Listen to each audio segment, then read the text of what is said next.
Hello বন্ধুরা, সবাই কেমন আছো? আশা করি সবাই ভালো আছে। আমিও ভালো আছি। আজ আলু দিয়ে পাখির বাসা বানাবো। সম্পূর্ণ ভিডিওটি দেখার অনুরোধ রইল। পাখির বাসা বানাবো, তার জন্য কেটে ধুয়ে আলুটাকে আমি পরিষ্কার করে নিয়েছি। পরিমাণ লবণ দিয়ে দেবো, কর্নফ্লাওয়ার। এবার দিয়ে আমি সুন্দর করে মিশিয়ে নেব। আলুটাকে আমি মিশিয়ে নিয়েছি। এটা সেকনির সাহায্যে আমি বাসাটাকে বানিয়ে নেব।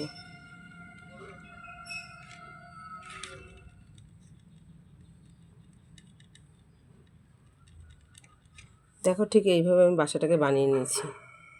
এটা আমার গরম হয়ে গেছে। আমি বাসাটা বানিয়ে নেব তেলে দিয়ে। ঠিক সবগুলো আমি এইভাবে দিয়ে বানিয়ে নেব। এটা আমার হয়ে গেছে। এবার চামচের একটা সাইড দিয়ে আমি খোঁচা দিয়ে বাসাটাকে তুলে নেব। দেখো, একটু সাবধানের সঙ্গে করতে হবে।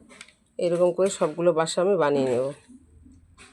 ময়দাটা আমি আগের থেকে ছেনে রেখেছিলাম, আর আমি একটা ডিমের ভুজিয়া বানিয়ে রেখেছি। এবার আমি ডিম বানিয়ে নেব।